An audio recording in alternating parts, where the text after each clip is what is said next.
Olá, sejam todos muito bem-vindos a esse bate-papo Caras Business começando, e o nosso bate-papo hoje é sobre o setor automotivo. Aliás, sobre novidades no setor automotivo, tecnologia, sobre uma forma diferente de dirigir. E aqui com a gente o André Leite, que é diretor de marketing da GWM. Seja bem-vindo, André, tudo bom? Tudo ótimo, obrigado pelo convite, muito feliz de estar aqui podendo falar um pouco da GWM para vocês. Essa GWM que chegou aqui no Brasil, da China, com uma nova cultura, tendo que se adaptar a uma nova cultura, uma nova linguagem, uma aposta no Brasil. Me conta um pouquinho desse início. É uma aposta muito grande da matriz, né? A gente até fala que a gente, dentro dessa união Brasil e China, a gente é uma empresa feita por brasileiros com a tecnologia da matriz, né? Então, assim, é uma interação muito grande devido à aposta. Eu estava comentando com você antes da gente começar a falar, a gente comenta que eles compraram a fábrica antes de abrir o escritório praticamente, né? Então, eles já tinham essa ideia de olhar, de ter uma base fixa, uma base de produção. A gente tem essa planta que foi comprada em Iracemápolis, né? Que está começando a produzir a partir do ano que vem. E depois disso a gente começou com o escritório, a gente começou a construção das equipes, foi um movimento bem assim do que eu consegui participar do zero, que foi muito interessante, né? Toda essa construção da marca, construção das pessoas, poder estar olhando agora, vou fazer quase 3 anos de empresa agora, sou um dos mais velhos de casa, e é interessante você poder olhar para trás, e eu brinco, às vezes o tempo na GWM é diferente, né? Então esses 3 anos para mim foram quase 10 anos de tanta coisa que a gente construiu aí com essa tecnologia da matriz aqui para o consumidor brasileiro. Quais foram os principais diferenciais da cultura chinesa para a cultura brasileira? Quais foram as adaptações em termos de consumidor, de estratégia de marketing que você teve que pensar para adequar os produtos a um novo público? Primeiro, o tipo de carro que chegou aqui, sim, como, entre aspas, carro-chefe, é diferente do que já existe lá consolidado? Então, o que a gente tem, a gente trouxe para o Brasil a linha do Raval H6, que é uma linha extremamente consolidada na matriz, uma das mais vendidas até hoje lá. Só que o produto que veio para cá, é um produto que só foi feito especialmente para o Brasil.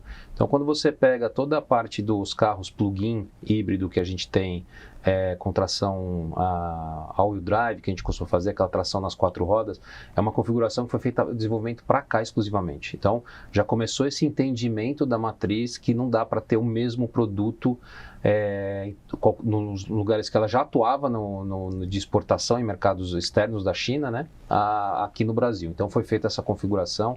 A gente trabalhou também em elementos muito importantes que algumas montadoras acabam não fazendo, que é ajustes de direção, o esforço da direção, a suspensão. O piso daqui é muito diferente do piso do pavimento que você tem lá fora, não só na China, mas em outros lugares. E também logotipia. A gente começou que hoje já virou uma referência até para eles globalmente, o modo de construção do nome Raval, no nosso carro GT, que é um coupé, a gente tem todos os adesivos, os badges, né, que a gente chama logotipia num preto fosco, justamente para dar aquela impressão de sofisticação, de um carro que não é um carro que às vezes as pessoas estão acostumadas, quando falam em carro chinês, que é um carro barato, é um carro sem qualidade. Não, hoje é referência de design, é referência de qualidade e muito mais ainda de referência de tecnologia. E antes mesmo de fazer qualquer tipo de publicidade, TV, internet e tal, vocês convidaram o consumidor a terem a experiência de dirigir. Você precisa dirigir para entender qualquer coisa que eu falar daqui para frente. Como é que é essa experiência? Então, a gente, para ter uma experiência que você consiga acelerar de 0 a 100 em 4,8 segundos, só tem um lugar no Brasil que você vai fazer isso com maestria, que é Interlagos, né? Então a gente inclusive voltou várias vezes, mas a primeira vez a gente nunca esquece. Interlagos para a gente foi um marco. A gente conseguiu estar trabalhando com as unidades chegando, deu certo a chegada, os carros estavam todo perfeito, conseguimos fazer toda a análise pré-rodagem, tudo perfeito para rodar o evento. A gente já estava com os nossos, por volta de 28 parceiros comerciais que a gente elegeu para o Brasil, né? Esses parceiros, a gente abriu um box para cada um deles e eles podiam levar clientes para dirigir. Então foi muito bom porque a gente conseguiu dar experimentação e no final ter um boca a boca, né? de as pessoas, nossa, a sensação, como essa aceleração, como esse carro se comporta na pista. O silêncio, O né? silêncio, Foi bastante porque mencionado. você geralmente quando você sobe para acelerar um carro a combustão numa reta, que você vai pegar uma velocidade grande, o motor começa a ficar cada vez mais barulhento e intrusivo, né? E aquilo lá você estava numa rodagem quase que 100% no elétrico.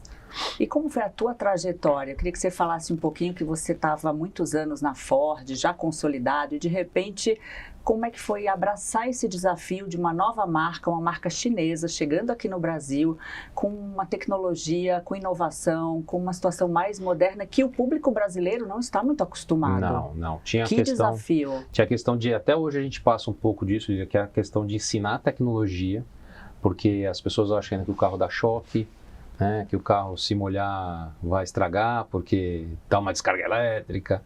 Então tem toda essa construção que a gente faz até hoje, porque é uma tecnologia que não tem volta. Então esse é um dos principais motivos que tá trabalhando junto dessa marca, é uma motivação muito grande. Tem a questão que já daquela época você olhava empresas chinesas na parte de tecnologia, elas já se destacavam. Então é uma oportunidade de você estar vivendo isso, estar fazendo parte disso, porque o que você falou, muitos anos de empresa americana, você acaba estruturando a sua maneira de pensar, a sua construção dentro de uma cultura.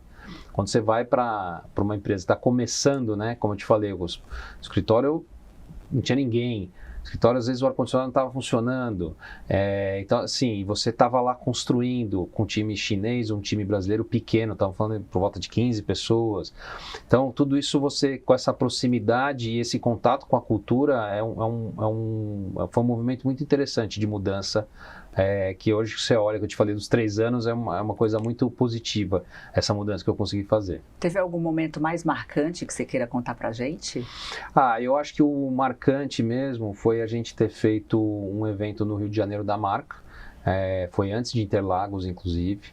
Era o primeiro momento que a gente estava com toda a equipe saindo para fazer algo para o consumidor. Até então a gente não tinha feito nada de tão expressivo assim, então a gente tinha os concessionários indo, a gente tinha imprensa, botamos o cliente e a equipe toda se unindo para construir aquele momento para a marca. Foi em novembro de 21, se eu não me engano. Então isso é um momento legal, porque assim você fala, nasceu a empresa, né? Porque antes disso era só trabalho de escritório, planilha de Excel, apresentação de PowerPoint.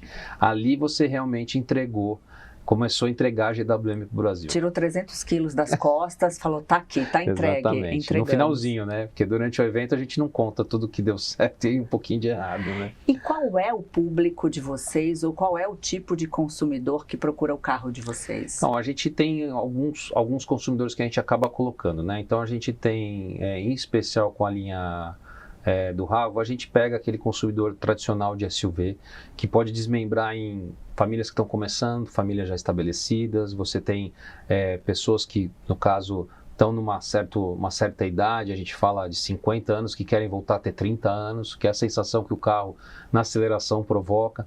Então a gente pega esse público bem abrangente que tem uma renda mais elevada. Hoje você pegar meu ticket médio, eu estou falando na linha do Ravo por volta de R$250 mil. Não é um carro barato. Então é o posicionamento da marca, não é para ser barato, é para ser uma autotech. Então prover experiência, prover tecnologia, cuidar desse consumidor. Então realmente a gente olha, a marca quer esse tipo de experiência, dessa construção com o consumidor. Tem uma linha Hora também, aí já uma linha que está mais abaixo de R$200 mil, é um carro 100% elétrico, então o H6 são híbridos, o Hora é 100% elétrico.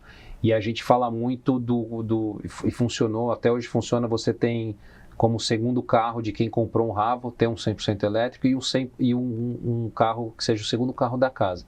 Tem muitas vezes que as famílias compram um segundo carro para rodar no dia a dia, menor e um maior para viajar, e você, dentro dessa experiência que você tem, dessa vivência que você tem 100% urbano, você não precisa ter um carro a combustão. você pode ter um carro 100% elétrico. Então, aquela velha máxima que eu fico comentando, que às vezes você pagar R$6 aqui em São Paulo o litro do combustível, você vai pagar 90 centavos no quilowatt-hora. Quando né? a gente pensa num carro de ticket médio alto, a gente tem, por outro lado, uma economia que proporciona. Eu imagino que o consumidor que busca esse tipo de veículo está pensando também em sustentabilidade, está pensando num futuro, né? Sim.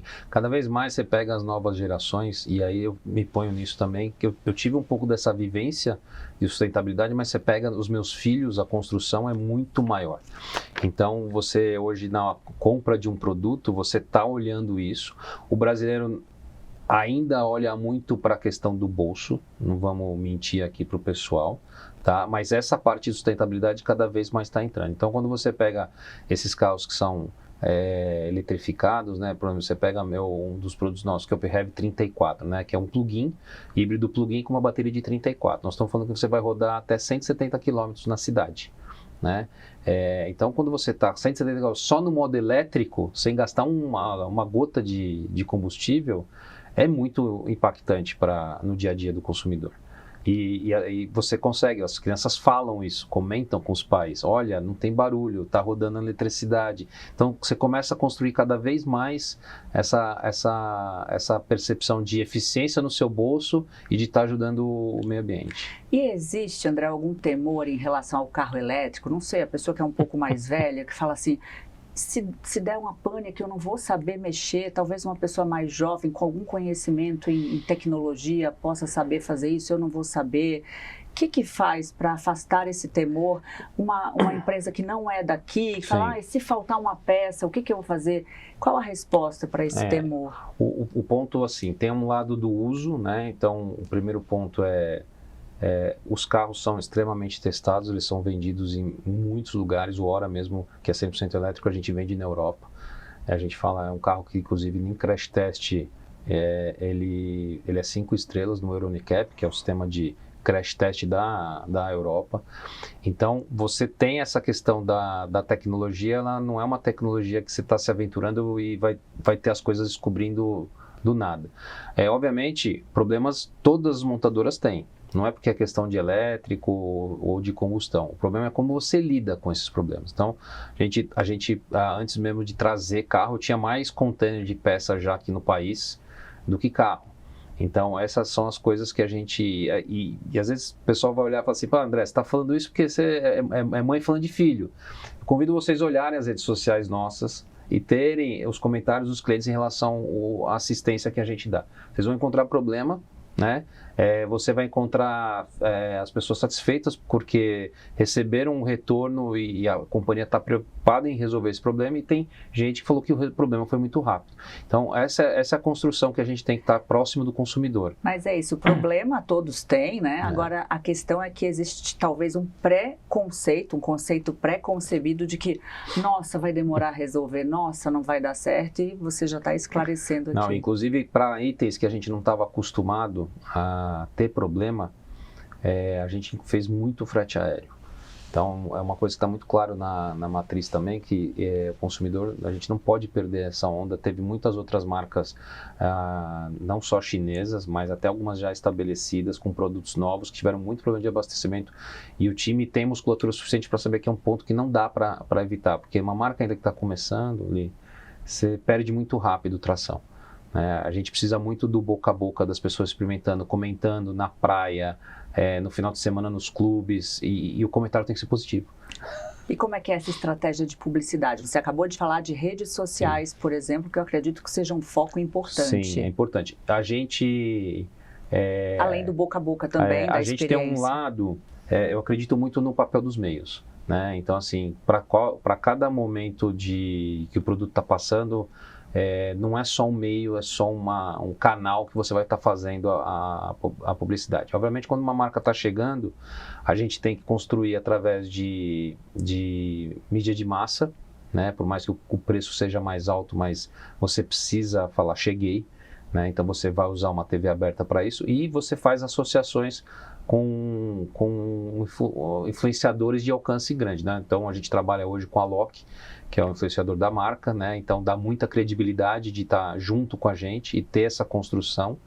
E aí depois você vai construindo, conforme o momento vai e a necessidade de mensagem que você tem, você vai construindo pedaços diferentes aí com outros canais. Então você vai muito para social, né? A parte de redes sociais é muito importante. A gente recentemente começou a fazer também lives de vendas, né? Então a gente apresenta produto, a gente apresenta condição, a gente apresenta informação pós-venda.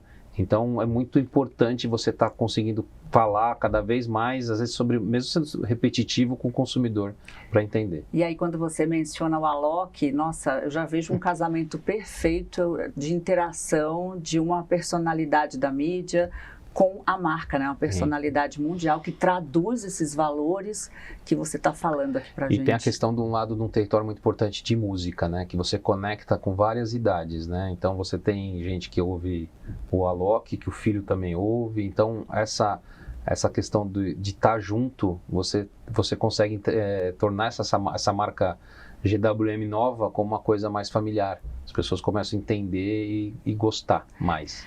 André, agora me conta um pouquinho das novidades, o que tem para os próximos anos, o que você imagina para o setor automotivo, conta pra gente.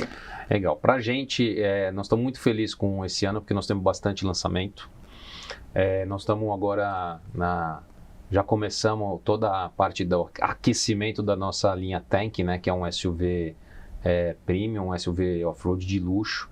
O Tank 300, então a gente está aí nesse momento mágico que estamos fazendo lançamento agora para abril, as unidades já estão vindo lá da matriz, então estamos num momento muito importante porque é uma linha nova de produtos com posicionamento que nós vamos estar com preço mais para cima e a gente precisa entregar uma experiência, continuar entregando essa experiência de Autotech da GWM.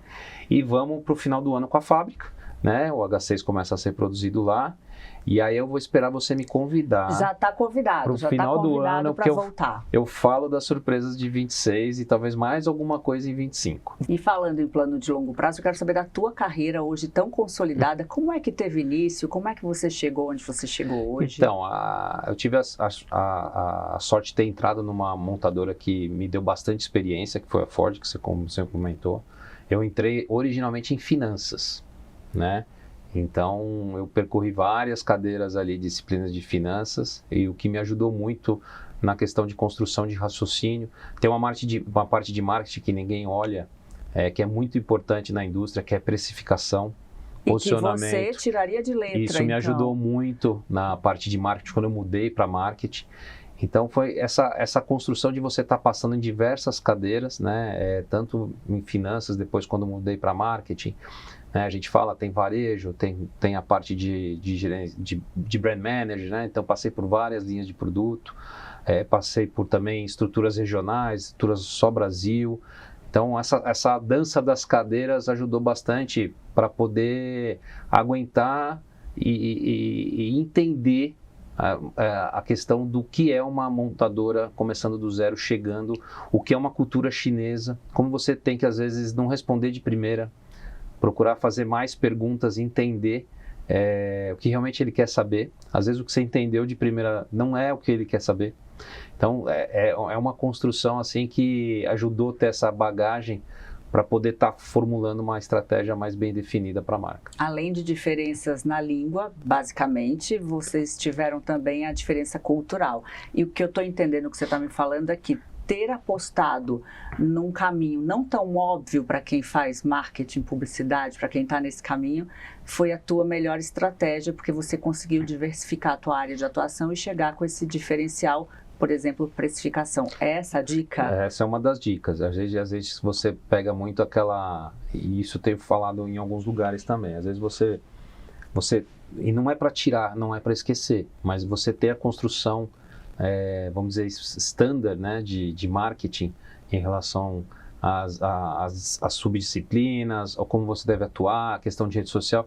Às vezes você tem que desafiar um pouco dessa construção para provocar o diferente.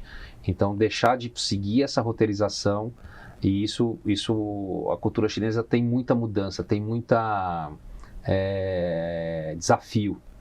Às vezes você sai de um jeito, vamos para a esquerda, no outro dia já não é tão esquerda, tem uma outra linha que está vindo. Então, desafia muito o seu dia a dia. Então, você precisa estar pronto para fazer as conexões de uma maneira diferente. E isso, a minha experiência anterior e esses desafios geram o que a GWM está conseguindo entregar hoje, né? É uma marca que está super bem no mercado. A gente fala de Autotech, as pessoas reconhecem a gente como Autotech, justamente porque a gente está cada dia fazendo uma coisa diferente, se desafiando, né? Para alguns, às vezes, o pessoal fala, mas é falta de planejamento, o chinês é assim, eu já trabalhei com o chinês. Gente, é diferente. Então, assim, o que você às vezes enxerga de fora, vou voltar para o meu conceito, não é a primeira coisa que você tem que responder, que você tem que atuar, porque tem uma construção de raciocínio diferente. E que você, pelo jeito, já pegou muito bem, né? 3 anos. Já está PhD em cultura chinesa. Ajudou bastante. André, queria te agradecer pela presença aqui. Muito obrigada por essa aula que você deu pra gente. Okay. Eu agradeço vocês. Espero que vocês gostem e espero voltar. Estou aguardando novos convites com as linhas de produto nova, poder falar um pouco para o pessoal que as novidades que nós vamos trazer no ano que vem. Por favor, espaço sempre aberto aqui. Obrigado. Obrigada a você que nos acompanhou. Até a próxima.